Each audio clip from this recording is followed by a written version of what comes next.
Hello everyone, today I'm going to talk about the art of forgetting and 6 ways to tap into the universal intelligence to serve you.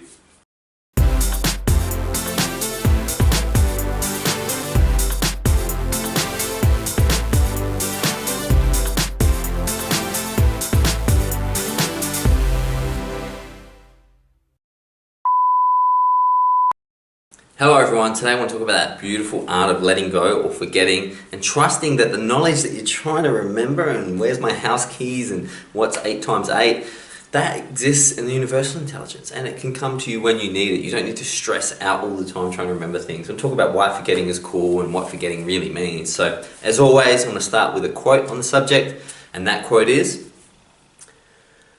"No man is rich enough to buy back his past." Oscar Wilde.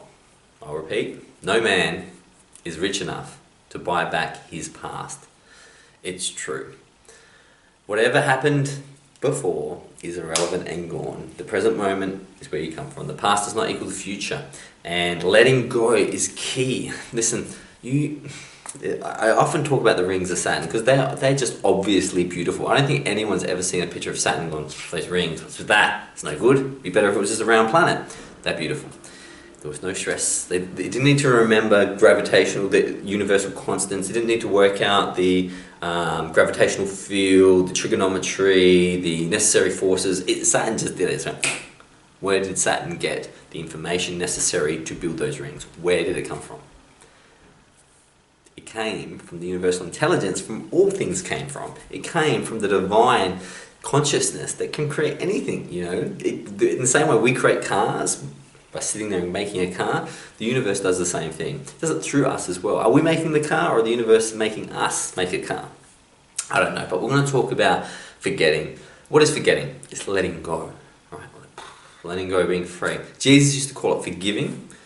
Forgiving, you know, forgive, like just get over it, right? Forget. Forgive, forget. Buddha used to say letting go of attachment, forgetting about attachment. But in our society, we're all about memorizing things, you know, going through a school system that's like memorizing things. What are we memorizing, man? We're here to live and just enjoy and just connect and create value. That's the only thing we need to memorize, and really, you don't need to memorize that because you see it in the smile of every child. For me, I was the dude who remembered everything. Like when I was a kid, if someone said a word I didn't know the answer to, I would stop them and I could get a thesaurus and find out what that word meant. I read the entire set of Encyclopedia Britannicas by the time I was 10 years old. Cover to cover. I was reading index books. Like I just wanted to know everything that ever happened. I have master's degrees. I have online courses with Yale and Harvard, and the more I learned, I wasn't getting anywhere because all I was doing was memorizing. But it's better to remember what's important and to forget all this other data.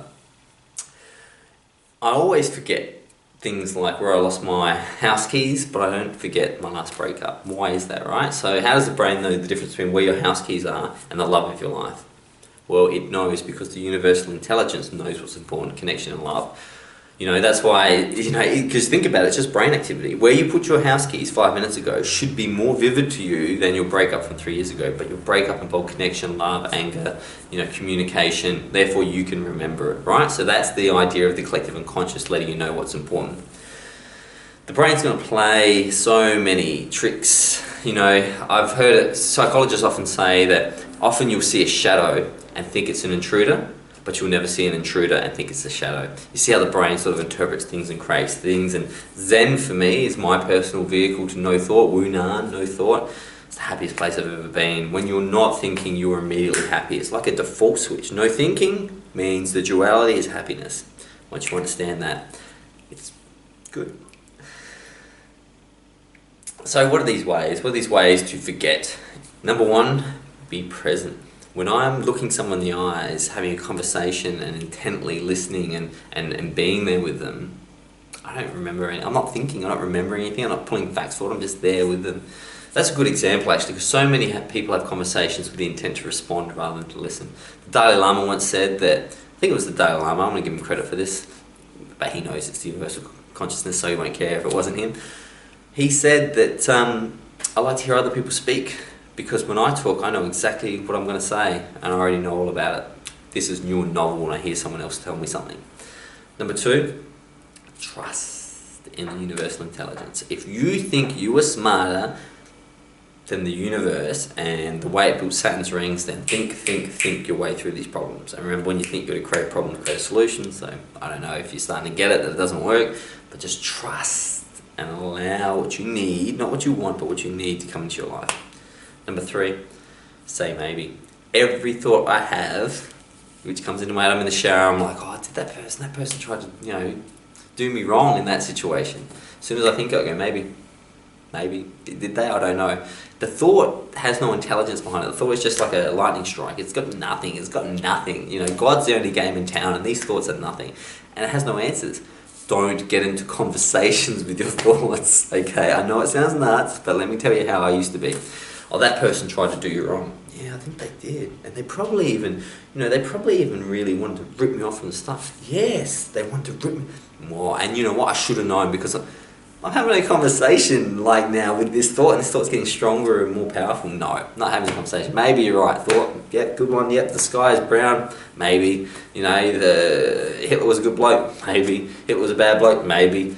I'm not interested. I'm interested in what's happening right now. 4, witness your thoughts without action.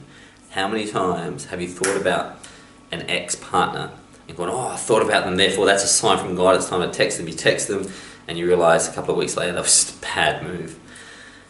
You are not your thoughts. You are the universe unfolding in front of you. You don't have to take action on every thought. That's the difference between a serial killer, a rapist, or a convict, is that when they think about doing these things, they act on them. The difference with a normal person is we do think about killing people. Sometimes we get so angry we want to kill people, but we don't act on it. So you can see how acting on thoughts all the time is criminal. 5, allow the way, the Tao, the way of things, the way they are right now, to be your guide. All this sensory input, all the information you need is right in front of you. It's like trying to get a scientist to tap dance. The fact that he's a scientist and very smart doesn't mean he can tap dance. The fact is that what you need in the moment is the most important thing. 6, know deeply the past does not equal your future. Your karmic chain of events involves the present moment, and you can undo and rebind future and past karmic events by just being here and being a cool person.